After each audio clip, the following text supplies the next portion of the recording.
काला साया। यूं तो बनारस घाट अपनी खूबसूरती के लिए बहुत प्रचलित है, पर घाट के किनारे कई राज लिए बैठे हैं।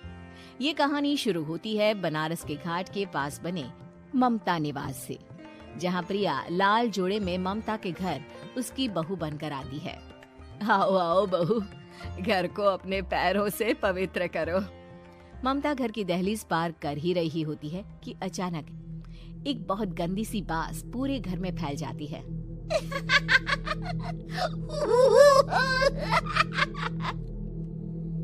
ये बदबू और ये आवाजें, ये कौन हंस रहा है माँ? अब ये पड़ोसी ना हमारे थोड़े अलग से है। कहाँ हम शाकाहारी और ये मांस मच्छी खाने वाले। छोड़, तू ध्यान मत दे और गृह प्रवेश कर। और हाँ बहू, अपनी सास की एक बात हमेशा याद रखना, इन पड़ोसियों से तो कभी बात नहीं करेगी। अच्छे लोग नहीं है ये। अपनी सास की ये बात मानेगी ना बेटा? हाँ माँ, जो आपकी मर्जी, मैं उनसे बात नहीं करूंगी। अगले दिन प्रिया अपनी पहली रसोई बनाने रसोई घर में जाती है। ये छोकी बात तो नाक में जा रही है। एक काम करती हूँ, खिड़की खोल देती हूँ। प्रिया खिड़की खोलने जाती है। इतने जाले, लगता है इस खिड़की को कभी खोला ही नहीं गया। पर ऐसा क्यों? ओह, नॉन वेज की स्मेल आती होगी ना।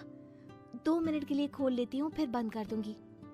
प्रिया खिड़की खोलती है। खिड़की खोलते ही उसकी नजर सामने वाले घर की खिड़की पर पड़ती है, जहाँ एक लड़की खड़ी होती है, हाथों में मेहंदी, लाल रंग की साड़ी, बिल्कुल सजी धजी, मानो प्रिया की तरह ही वो भी नई नवेली बहू हो। वो प्रिया को देखकर मुस्कुराती है। हे भगवान, माँ ने तो इनसे बात करने को मना किया था। प्रिया फौरन ही खिड़की बंद कर देती है और तवे पर चढ़े रोटी की ओर देखने लगती है, पर वहाँ रोटी न होकर मछली पड़ी होती है। ये क्या? पहली ही रसोई में इतनी बड़ी गलती। हे भगवान, अब मैं क्या करूं? प्रिया बहुत डर जाती है और फौरन रसोई की सफाई करने और फिर सभी के लिए खाना बनाने लग जाती है। जब वो सबको खाना परोसती है, सब तो ठीक है, मैं बेकार में चिंता कर रही थी। हे भगवान, ऐसे ही बस अपनी कृपा बनाए रखना। रात के वक्त जब सब सो रहे होते हैं, तब प्रिया को पायल की आवाज सुनाई देती है, जिससे उसकी आंख खुल जाती है। ये पायल की आवाज कहाँ से आ रही है? प्रिया उठकर उस आवाज के पीछे छत की सीढ़ियों तक जाती है। तभी उसे बच्चे के रोने की आवाज आती है। प्रिया छत पर जाती है तो क्या देखती है?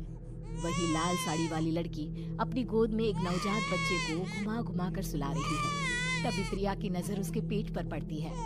ओह गॉड, ये तो प्रेग्नेंट भी है। सुनिए, बच्चा सो नहीं रहा है क्या? मैं कुछ मदद करूं?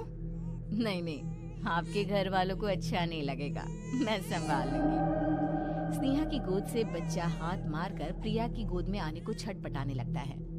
दोनों घर अगल बगल में बने होने के कारण प्रिया उस बच्चे को गोद में ले लेती है। प्रिया के पास आते ही वो सो जाता है। बच्चे का वो स्पर्श रात भर प्रिया भूल नहीं पाती और अगली सुबह वो छत पर कपड़े सुखा रही होती है। तभी उसे एक औरत इशारा करके बुलाती है। स्नेहा कह रही थी बाबू तुम्हारी गोद में आते ही सो गया। मैं गौरी, स्नेहा की माँ हूँ। बहू, घर आना, बाबू को खिला भी लेना।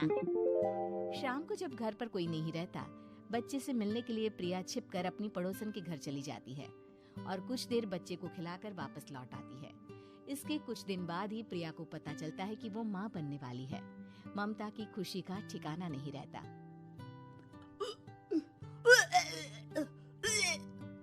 माँ जी, पता नहीं क्यों उल्टी आ रही है।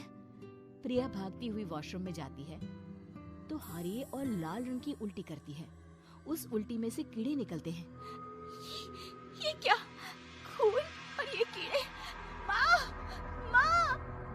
प्रिया की आवाज सुनकर ममता दौड़ कर आती है, पर बेसिन में कुछ नहीं होता। प्रिया हक्की बक्की रह जाती है। ये सब क्या हो रहा है? प्रिया घबरा जाती है और अपने कमरे में जाकर सो जाती है। डर के कारण वो इतनी थक जाती है कि उसकी आंख लग जाती है। तब उसे ऐसा लगता है उसके पेट पर मानो कोई बैठा हुआ हो। कौन हो? प्रिया के पेट पर एक 5 महीने की बच्ची बैठी हुई थी, जो बुरी तरह जली हुई थी। माँ, तुम ही मुझे लाई ना अपने पेट में। मैं तुम्हारी माँ नहीं हूँ। कौन हो तुम? माँ, देखो मैं जल गई बुरी तरह से। 6 महीने पेट में रहने को भी मुझे नहीं मिला। सहला दो ना माँ। बचाओ, बचाओ, माँ। ममता दौड़कर कमरे में आती है। प्रिया की बातें सुनकर वो सब समझ जाती है। तू कहीं बगल वाले घर में तो नहीं जाकर आई ना बहू? मुझे माफ कर दो, मैं गई थी माँ। उस घर में सब मरे हुए हैं बहू। कई साल पहले स्नेहा उस घर में बहू बनकर आई थी। कुछ ही दिन में वो एक बच्चे को जन्म देने वाली थी। पूरा घर बच्चे के आने की खुशी में खोया था कि एक दिन अचानक उस घर में आग लग गई। सब बुरी तरह जलकर मर गए। गौरी आज भी दादी बनने का इंतजार कर रही है और इसीलिए स्नेहा ने अपना अजन्मा बच्चा तुम्हारी कोख में डाल दिया।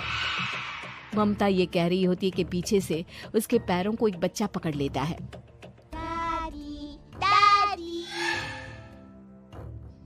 माँ, स्नेहा की गोद में यही बच्चा था। ये बच्चा कौन है फिर? तेरी मौत है। तेरी भी दादी। जिस चीज का ममता को डर था वही हो गया। ममता निवास के ऊपर मौत ने चादर बिछा दी थी। प्रिया का पेट ऐसे बढ़ जाता है मानो 9 महीने का हो। 2 हाथ उसके पेट से बाहर निकलते हैं। बहू, संतोष को फोन कर, किसी पंडित जी को बुला बहू। प्रिया का पति भागता हुआ घर आता है। ये तो होना ही था माँ।